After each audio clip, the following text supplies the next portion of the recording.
高血圧というテーマについてお話しします。身近な問題ですが、実はとても奥が深いものです。最新の考え方や診断の方法、そして生活習慣の改善や薬による治療について、全体像をわかりやすく解説していきます。まず、なぜ高血圧がそれほど重要なのかを考えてみましょう。高血圧は、心筋梗塞や脳卒中、そして腎不全といった命に関わる重大な病気を引き起こす最大の原因になります。長い間、血圧が高い状態が続くと、血管の壁が厚く硬くなってしまいます。すると血管の機能が落ち、最終には体に重要な臓器にダメージを与えてしまうのです。だからこそ、早めに発見して、適切に管理することがとても大切になります。ここで、血圧がどのように調節されているのか、その仕組みを整理しましょう。血圧は主に4つのシステムでコントロールされています。1つ目は、レニン、アンジオテンシン、アルドステロン系という仕組みです。これは腎臓からレニンという物質が出ることから始まります。それが次々と反応し、最終にアンジオテンシン2という物質に変わります。このアンジオテンシン2は、血管を強力に縮める働きがあります。同時に、副腎からアルドステロンというホルモンを出させ、体の中に塩分と水を溜め込むことで、血液の量を増やして血圧を上げます。2つ目は、交感神経の働きです。交感神経が活発になると、心拍数が増えて心臓が送り出す血液量が増え、さらに末梢の血管が狭くなることで血圧が上がります。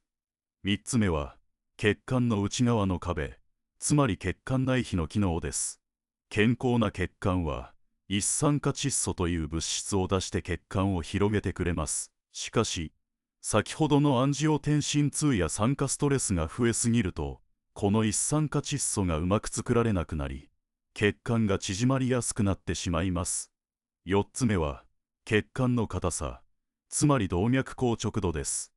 血管の壁にコラーゲンが溜まったり、筋肉の細胞が厚くなったりすると、血管はゴムのような弾力性を失います。すると、血圧の波が伝わる速度が速くなり、血圧が上がりやすくなります。これらの要素が互いに影響し合って、血圧の上昇を招くのです。高血圧には大きく分けて2つの種類があります。1つは本体性高血圧です。これは特定の原因がはっきりせず、遺伝な体質や年齢、生活習慣などが複雑に絡み合って起こります。最近の研究では、年齢とともに血管が硬くなることだけで、このタイプの高血圧を十分に説明できるという考え方もあります。もう一つは二次性高血圧です。こちらは、腎臓の病気やホルモンの異常、あるいは薬の副作用など、はっきりとした原因があります。例えば、腎臓の血管が狭くなっていたり、アルドステロンというホルモンが出過ぎたりすると、先ほどの調節システムが過剰に働き、血圧が上がります。次に、診断のポイントについてです。基本には診察室で血圧を測りますが、病院に行くと緊張して一時に血圧が上がる白衣高血圧という現象が起こります。そのため、家で測る家庭血圧や24時間ずっと測り続ける検査がとても重要です。家庭で測る場合、上の血圧が平均135以上、または下の血圧が85以上であれば高血圧と判断されます。これは、診察室での基準である140以上よりも、心血管の病気との関係が強いと考えられているからです。また、24時間血圧測定では、上の血圧が平均130以上、下が80以上が高血圧の基準になります。特に、昼間の平均が135の85以上、夜間の平均が120の70以上である場合、夜に血圧が下がらない非ジッピングという状態や、隠れ高血圧が疑われます。この状態は、心血管のリスクが著しく高まるため注意が必要です。診断が出た後の治療は、まず生活習慣の改善から始めます。代表なのがダッシュ食という食事法です。果物や野菜、低脂肪の乳製品をたくさん取り入れ、飽和脂肪酸やコレステロールを控える食事です。これにより、上の血圧が平均で 5.5、下が3点ほど下がることが確認されています。さらに、塩分の摂取量を1日に 1300mg から 1500mg に減らすことで、さらに2点から3点ほどの低下が期待できます。一方で、カリウムを1日3500から 4700mg に増やすと、塩分が尿と一緒に外に出やすくなり、血管も広がりやすくなります。ただし、腎臓の病気がある方はカリウムが増えすぎると危険なため、慎重に確認する必要があります。続いて、薬による治療についてです。現在、主に使われている薬は4つのグループに分かれます。第1は、アンジオテンシン変換酵素阻害薬です。これはアンジオテンシン2が作られるのを抑え、血管の収縮やアルドステロンの分泌を減らします。第2は、アンジオテンシン2受容体拮抗薬です。アンジオテンシン2が受容体に結びつくのを邪魔することで、似たような効果を出します。こちらは、副作用の咳が出にくいのが特徴です。第3は、カルシウム拮抗薬です。血管の筋肉にカルシウムが入るのを抑えて、直接に血管を広げます。特に高齢の方の上の血圧を下げるのに有効です。第4は、利尿薬です。塩分と水を尿としてたくさん出すことで、血液の量を減らして血圧を下げます。これらの薬は単独でも効果がありますが、血圧が20以上高い場合やリスクが高い場合は、2つ、あるいは3つの薬を組み合わせて使います。一般には、アンジオテンシン系の薬とカルシウム拮抗薬を組み合わせます。それでも不十分な場合は、利尿薬を追加します。さらに、薬を使っても血圧が下がりにくい抵抗性高血圧の場合は、スピロノラクトンというミネラルコルチコイド受容体拮抗薬を追加するのが有効です。これはアルドステロンの働きを直接ブロックして、血圧と体液のバランスを整えます。ただし、男性の方は胸が膨らむという副作用に注意が必要です。薬を使う際の注意点もあります。アンジオテンシン変換酵素阻害薬とアンジオテンシン2受容体拮抗薬を同時に使うことは避けてください。腎機能が悪くなったり、カリウムが増えすぎたりするリスクがあるからです。また、利尿薬は腎機能がかなり低下している場合には効果が薄いため、別の種類の利尿薬への変更を検討します。カルシウム拮抗薬の中には心拍数を上げてしまうものがあるため、心臓の血管に問題がある方には別の種類を選ぶのが望ましいです。高血圧の管理で大切なのは、単に数値を下げることではなく、心血管全体のリスクを下げることです。メタボリックシンドロームやインスリンの効きが悪くなるインスリン抵抗性が一緒にある場合は、血糖値や脂質の管理も同時に行う必要があります。インスリン抵抗性は血管の機能を悪くし、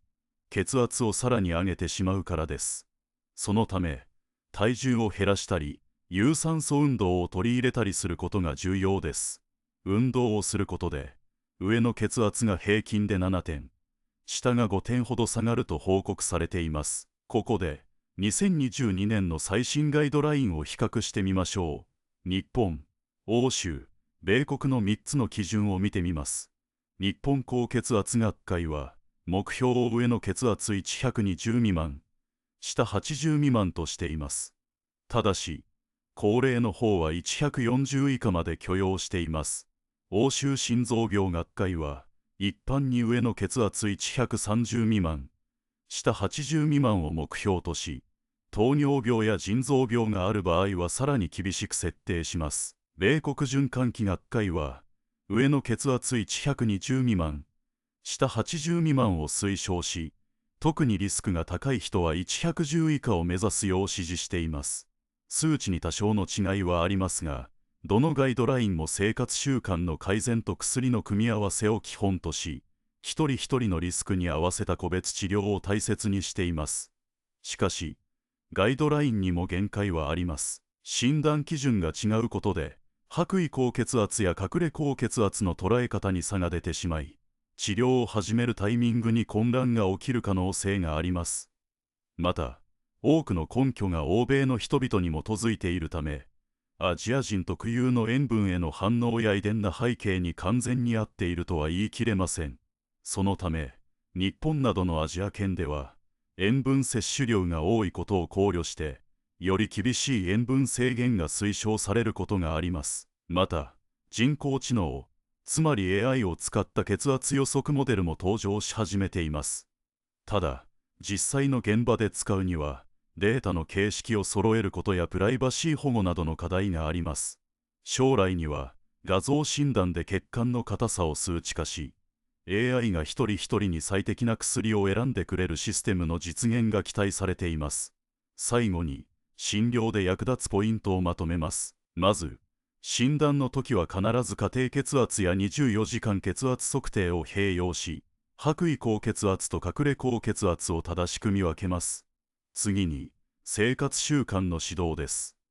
ダッシュ食の実践、塩分を1日 6g 未満に抑えること、カリウムを多く含む食品を摂ること、そして適度な有酸素運動と体重管理が基本です。薬の選択は、腎機能や糖尿病の有無、心臓病の経験などに応じて、アンジオテンシン系、カルシウム拮抗薬、利尿薬の組み合わせを考え、必要ならスピロのラクトンを追加します。治療の効果は、数値だけでなく、心血管のイベントが起きていないか、腎機能に変化がないかもチェックし、定期に計画を見直すことが重要です。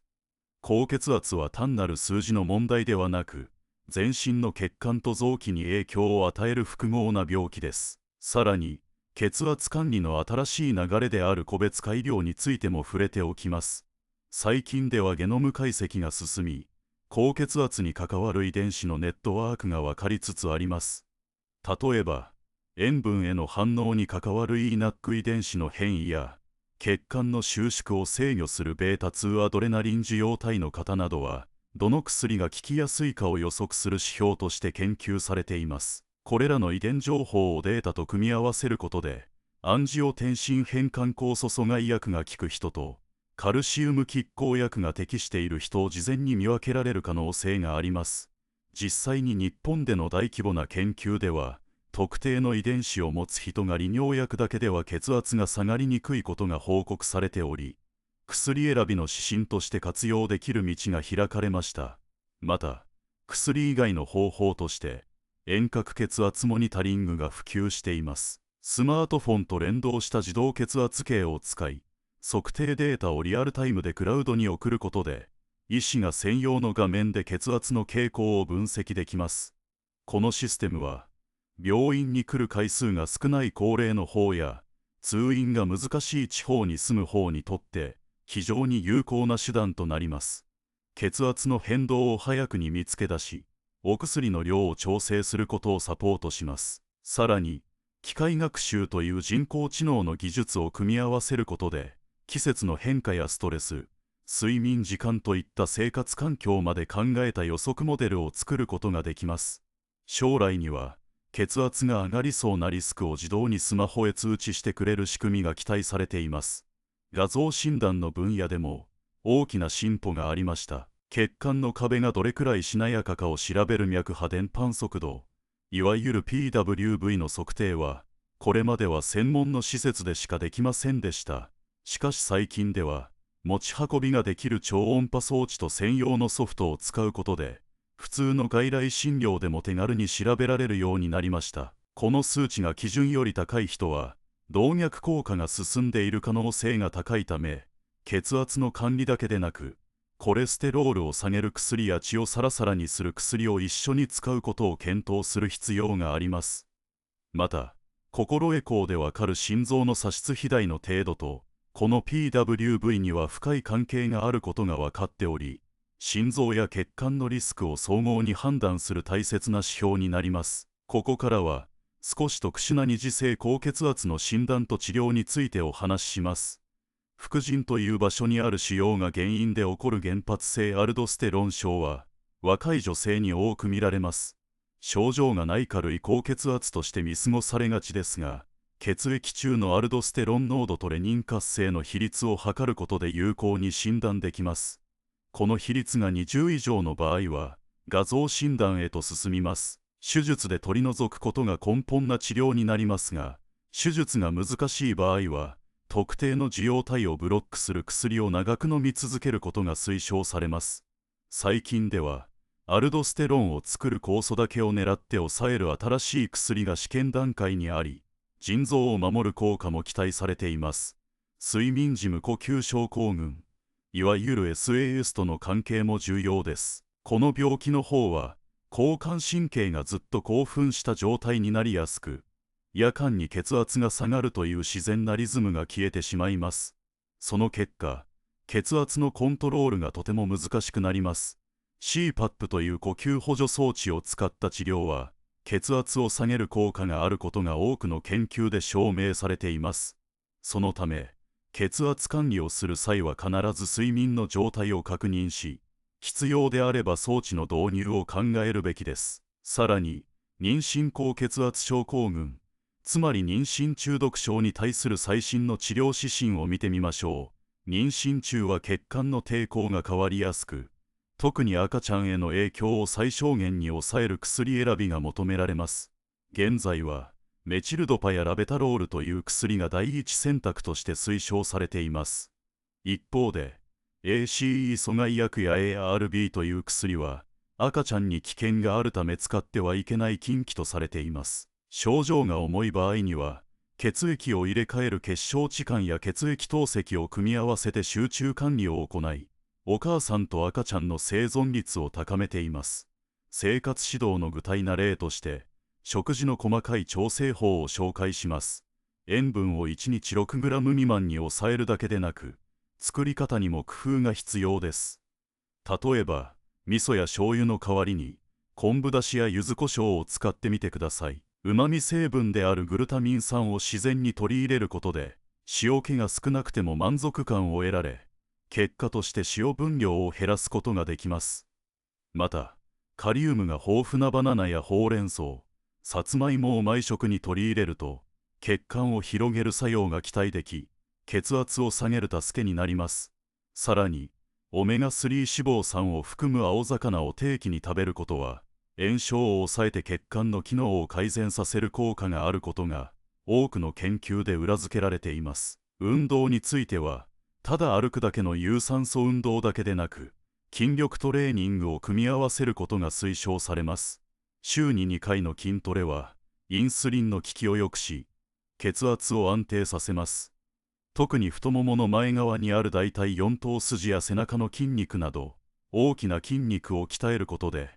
末梢血管の抵抗が下がり、安静時の血圧をさらに下げられることが報告されています。運動プログラムは、その人の体力に合わせて少しずつ負荷を増やしていく全身化負荷という原則を守り、怪我を防ぎながら無理なく続けられるように設計しましょう。心のケアについても、マインドフルネス瞑想や認知行動療法が血圧に与える影響が注目されています。ストレスホルモンであるコルチゾールの分泌が抑えられることが確認されており、長い目で見れば、交感神経が優位になりすぎる状態を和らげることができます。地域の健康教室やオンラインのサポートグループは、患者さん同士で情報を共有し、やる気を維持するのに有効で、治療をしっかり続けることにつながります。最後に、次世代の治療の展望として、人神経細動器刺激装置、RNS とバロセプター刺激療法の試験結果をまとめます。RNS は、腎臓の周りの交感神経を電気に抑えることで、血圧を平均で 15mm 水銀中下げることが示されました。一方、首の頸動脈ホラに埋め込むバロセプター刺激装置は、血圧を感じ取る仕組みを人工に動かし、血管を広げます。これにより、薬が効きにくい抵抗性高血圧の方にとって、新しい選択肢となる可能性があります。これらの装置は体に負担が比較少なく、長期な安全性データも集まってきているため、今後の標準な治療に組み込まれることが期待されています。まとめると、現代の高血圧管理は、遺伝子の情報、画像診断、遠隔での見守り、そしてデバイス治療といった様々なテクノロジーを統合し、一人一人のリスクに合わせた精密医療へと進化しています。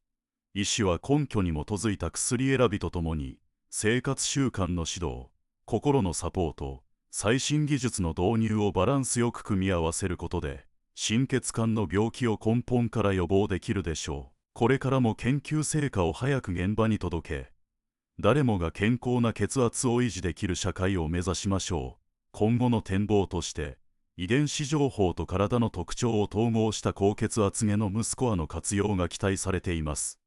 大規模なゲノム解析により、血圧調節に関わる数百もの遺伝子のわずかな違いが見つかりました。これらを組み合わせたリスクスコアを使うと、若い世代の発症予測の精度が、従来の検査よりも格段に上がることが報告されています。具体には、スコアが高い人は塩分の影響を受けやすく、塩分を控えた食事への反応が良い傾向があるため、一人一人に合わせた栄養指導への応用が検討されています。また、腸内細菌と血圧の関係という新しい研究分野も注目されています。単鎖脂肪酸を作る菌が減ると、血管を広げるプロスタグランジンという物質が作られにくくなり、結果として交感神経が活発になると考えられています。プロバイオティクスなどの食事介入は、特に肥満型の高血圧患者さんにおいて血圧を下げる効果があるという結果が出てきており、将来には腸内環境を整えることが標準な治療の一部になる可能性があります。薬物治療の最前線では、ARNI や ERA など、これまでの薬とは仕組みが異なる新しい分子が有望な結果を出しています。特に心不全を併発している高血圧患者さんに対する ARNI は、心臓の変形を抑えながら血圧を下げるため注目されており、ガイドラインの改定に向けた議論が活発です。一方、選択 SGLT2 型阻害薬は、糖尿病がない人でも血圧低下と体重減少を同時に促す効果が確認されており、代謝疾患と高血圧の密接な関係を解き明かす重要な手がかりとなっています。遠隔医療の普及に伴い、身につけるタイプの血圧計の精度向上とデータの連携基盤を整えることが急務です。光による脈波解析や超音波センシングを使った腕体の内測定では、日常生活中の血圧変動をリアルタイムで取得でき、人工知能によるノイズ除去と分析が可能です。これにより、通院回数を減らしつつ、薬を変えるタイミングを最適にする予防介入モデルが実証段階に入りました。さらに、地域の医療ネットワークと連携したクラウド上の管理プラットフォームでは、薬剤師や栄養士がデータを共有し、遠隔で個別の生活指導を行える体制を築いています。子供時代の高血圧管理にも新しい視点が加わっています。子供の肥満率の上昇に伴い、10歳以下で血圧が上がるケースが増えており、学校でのスクリーニングが推奨されています。早くに見つかった場合、家庭での塩分制限と遊びを中心とした有酸素運動を組み合わせることで、大人になってからの心血管リスクを下げられるという長期な研究結果が出ています。年齢に合わせた診断基準や、成長に合わせた薬の量の計算など、専門家による標準化が進められています。高齢者の血圧目標については、転倒のリスクや腎機能の低下とのバランスが求められます。最新の調査では、上の血圧が 140mm 水銀中未満であっても、立ち上がった時に血圧が下がる起立性低血圧がある人は、認知機能の低下が早まることが示されました。そのため、一人一人の自律神経の状態を評価し、緩やかな目標血圧を設定することが強調されています。薬の選択では、カルシウム拮抗薬の長時間作用型が脈拍の変動を抑え、転倒防止に役立つ可能性があるとされています。社会経済な格差が血圧管理に与える影響についても根拠が集まっています。所得が低い層では、塩分の多い加工食品の摂取が目立っており、地域ごとの食環境を改善することが政策上の課題です。自治体が主導する減塩クーポン制度や、公共施設での低塩分メニューの提供は、実践な取り組みとして評価されています。また、遠隔地に住む方への薬の配送サービスとオンライン診療の組み合わせは、通院の壁を低くし、薬をしっかり飲み続けることにつながっています。臨床現場でのチーム医療の重要性も再認識されています。リハビリ専門医、薬剤師、栄養士、心理士が連携して個別の計画を立てるマルチディシプリナリーモデルは、薬の副作用を早く見つけ、生活指導を統合することを可能にします。特に薬剤師が血圧の測定結果を確認し、必要に応じて処方の変更を提案することで、医師の負担を減らしながら、患者さんの自己管理能力を高めることができます。最後に、国際な標準化の動きとして、血圧測定の手順の統一とデータ共有プラットフォームの構築が進んでいます。世界保健機関は、デジタルヘルスの標準である FHIR に基づいたデータの相互運用性を推進し、国を超えて実際の診療データ、いわゆるリアルワールドエビデンスを迅速に交換できる仕組みを整えています。これにより、地域特有のリスクや治療効果の違いを大規模に分析し、ガイドラインを地域に合わせて最適化することが可能になります。こうした世界な協力体制は、次世代の高血圧管理を科学根拠に基づいた真の精密医療へと導く鍵となるでしょう。この節では、先ほどの世界な協力体制を実際の業務レベルで形にするための具体な課題と、将来の姿を多角に検討します。まず、人工知能や機械学習を活用してリスクを分けるモデルを標準化することが急務です。現在、欧米諸国では電子カルテとウェアラブルデバイスから得た血圧の波形データを活用しています。今、最先端の技術を使って、血圧の管理が大きく変わろうとしています。まず注目されているのが、体につける小さなセンサーから得られるデータをもとに、交感神経の活動や腎臓の働きをリアルタイムで推定するシステムです。このシステムは、遺伝子情報と組み合わせることで、生まれたばかりの赤ちゃんでも、将来高血圧になるリスクを予測できる可能性があります。日本でも、全国のバイオバンクや医療機関が協力して、この予測データを実際の診療に生かす取り組みが始まっています。例えば、食塩に敏感な体質の人と血圧の変化パターンとの関係が少しずつ明らかになってきています。次に、遠隔診療と薬の配送をスムーズにするためのルール作りが進んでいます。2023年に、遠隔診療で血圧を測ったデータを送ることが保険で認められるようになりました。しかし、実際の手続きは病院によってまちまちです。もし、全国で同じ形式のデータを使い、安全に送れる仕組みが整えば、どこに住んでいても同じ質の遠隔診療を受けられるようになります。また、薬の配送についても、収入の少ない地域への無償配布と、AI が需要を予測して自動で注文するシステムを組み合わせた、スマートな配送網が、厚生労働省の次期計画に盛り込まれています。生活習慣を改善するためのデジタルツールも大きな役割を果たしています。最近では、スマートフォンのアプリが食塩の摂取量を自分で記録し、血圧の変化をリアルタイムで教えてくれます。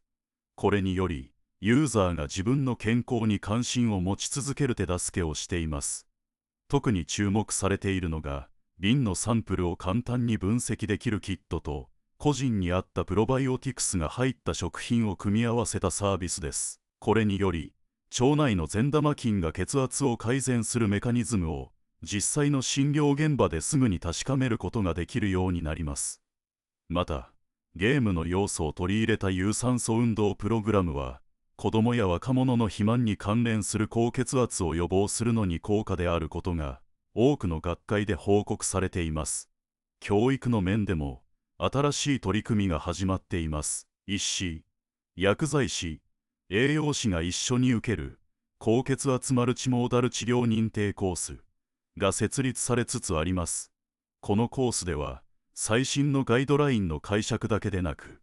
AI ツールの使い方、遺伝子カウンセリングの基礎、遠隔モニタリングデータの品質管理といった実践なスキルを学ぶことができます。おさむした人は、地域の医療ネットワークの中で、中核として働き、患者のセルフケアを支援し、医療資源を最適に配分する役割を担うことが期待されています。研究開発の面では、血管の微細な構造を傷つけることなく見ることができる第7世代の光干渉断層撮影と、血流の動きを3次元で解析するシミュレーションを組み合わせた技術が注目されています。これらの技術を組み合わせることで、動脈硬化がどこでどれだけ進んでいるかを数値で表すことができ、局所な治療法の判断に新しい指標を提供する可能性があります。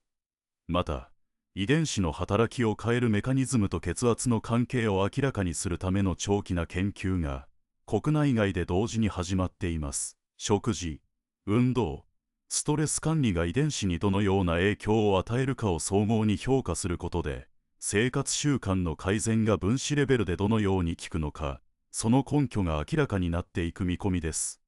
これらの要素が互いにつながり、データを活用した患者中心のシステムが完成すれば、高血圧の管理は単に血圧の数値をコントロールすることから、一人一人の体全体を最適な状態に保つ総合な健康増進へと変わっていくでしょう。これは、次世代の医療が目指す、